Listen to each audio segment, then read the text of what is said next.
It was 11:43 p.m. on a cold night in Chicago, Illinois. Winter had already taken over the city. The streets were almost empty. Streetlights reflected off wet pavement, and the wind carried a sharp, cutting chill.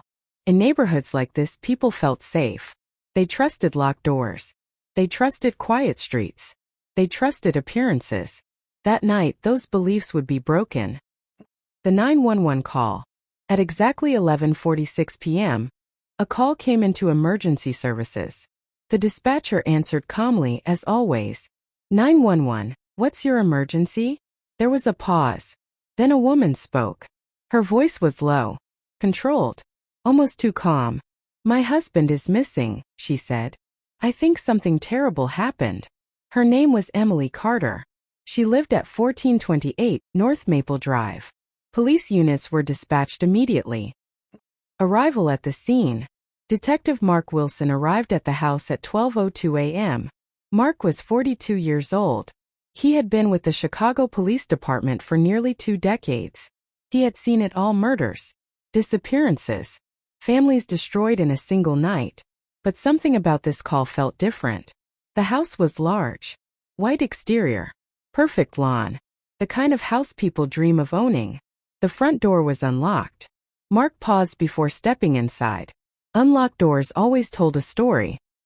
Inside the house, the living room lights were on. Everything was in place. Couch neatly arranged. Family photos on the wall. No broken furniture. No overturned objects. There was no sign of panic. No sign of chaos. The kitchen was spotless. A coffee mug sat in the sink. Washed. Clean. Mark had learned something over the years. When a house looks too perfect after a violent event, someone worked very hard to make it look that way. In America, the most dangerous stories often begin with the words, "They looked like the perfect couple." Jake and Emily Carter were exactly that.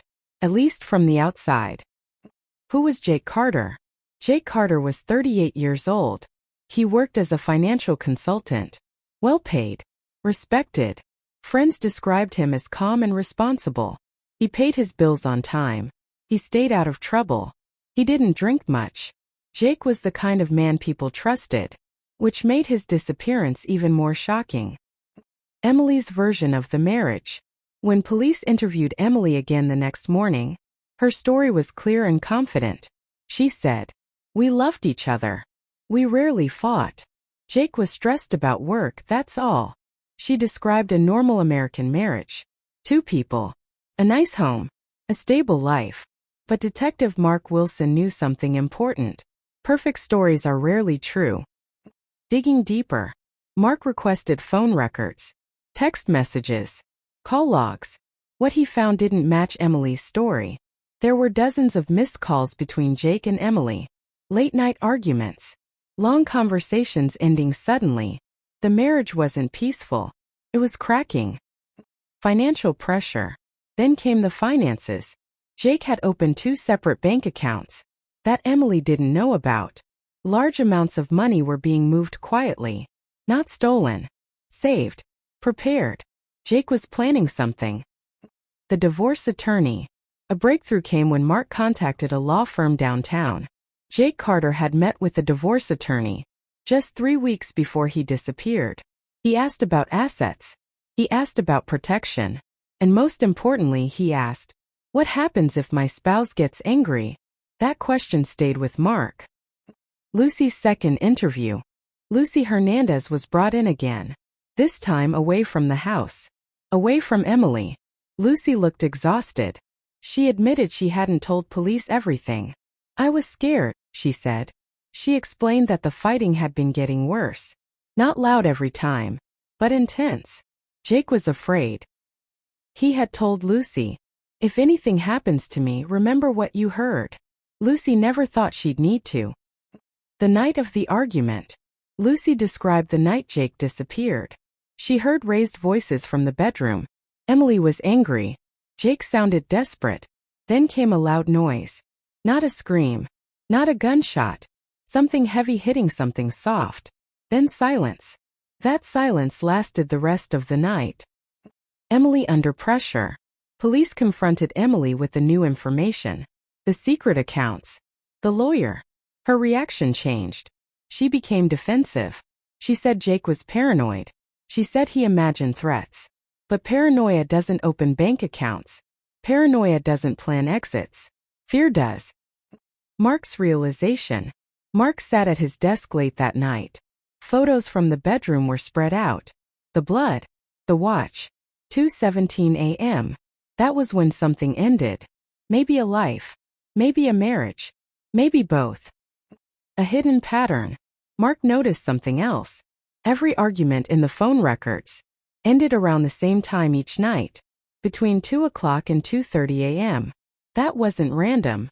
That was routine. Closing of part 2. The image of a perfect marriage was slowly falling apart. Behind closed doors, love had turned into control, and control, when threatened, often turns into violence. Jake Carter hadn't just disappeared. He had tried to escape, and someone didn't allow that to happen. Every true crime case has a moment in time that refuses to stay quiet. For the Carter case, that moment was 2:17 a.m. The watch on the bedroom floor had stopped there, and now Detective Mark Wilson wanted to know why. Rebuilding the timeline, investigators began reconstructing the night. Minute by minute, Jake and Emily returned home just after midnight. Security cameras from nearby homes confirmed it. Their car pulled into the driveway at 12:11 a.m. The house lights came on. Then nothing. No one left the house after that. Not through the front door. Not through the back door. Jake Carter never walked out alive. The argument pattern. Phone data revealed something important. Jake had called a close friend at 1:58 a.m. The call lasted only 42 seconds. It ended abruptly. The friend later told police. Jake sounded scared.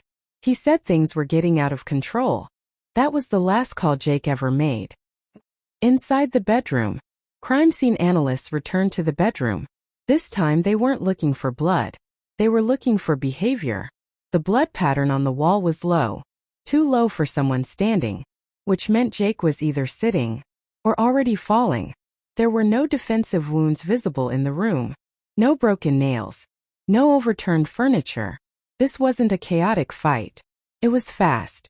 And it was close. The missing weapon. No weapon was found. But forensic experts noticed something strange. A heavy lamp on the nightstand had been wiped clean. Too clean. No fingerprints. No dust.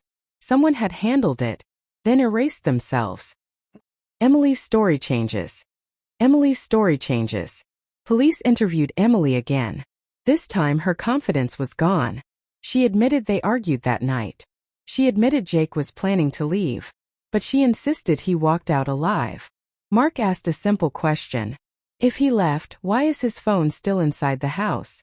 Emily had no answer. Lucy's breaking point.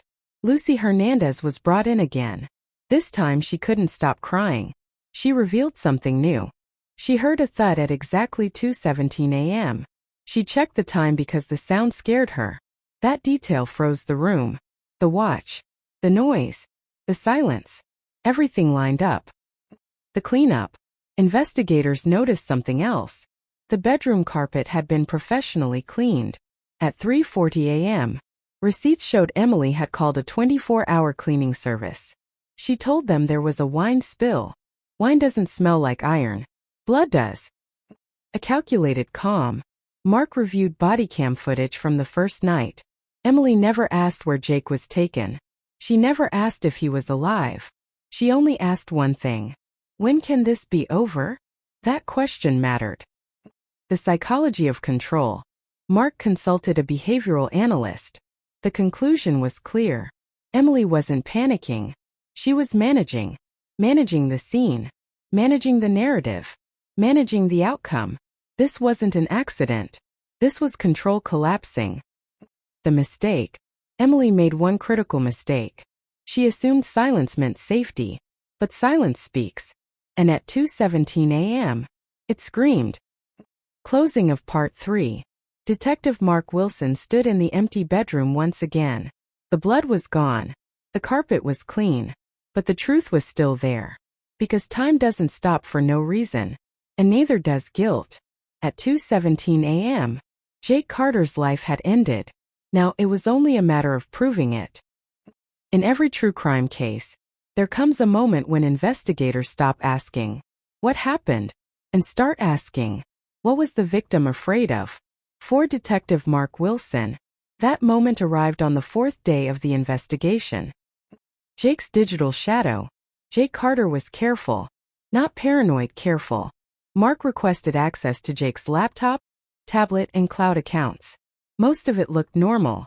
Work emails, bills, calendar reminders. But buried deep inside a password-protected folder was something different. Files labeled with dates, audio recordings, and one word repeated over and over again. If. The recordings. Jake had been recording conversations. Not every day. Only during arguments. Emily's voice was calm at first, then sharp, then threatening. "You don't get to leave me. You think anyone will believe you? You walk away and I will ruin you." Jake never raised his voice. That mattered. This wasn't mutual chaos. This was control. Why Jake stayed quiet? Friends were shocked when they heard the recordings. They asked the same question. Why didn't Jake go to the police? The answer was simple. Jake was afraid of losing everything. Emily controlled the money, the public image, the story. And in America, stories decide who people believe. The phone that disappeared. Jake's phone was still missing. Emily insisted he took it with him. But phone pings told a different story. At 3:06 a.m., Jake's phone briefly connected to a cell tower near the Chicago River. That location mattered. Mark ordered a search. The river search. Divers entered the freezing water. Hours passed. Then something surfaced. A phone. Crack screen. Water damaged. But still recoverable. The deleted video. Forensic technicians worked carefully. Most data was destroyed. But one file survived. A video recorded at 1:54 a.m. Jake was sitting in his car. At 3:06 a.m., Jake's phone briefly connected to a cell tower near the Chicago River. That location mattered. Mark ordered a search. The river search. Divers entered the freezing water. Hours passed. Then something surfaced. A phone. Crack screen. Water damaged. But still recoverable. The deleted video. Forensic technicians worked carefully.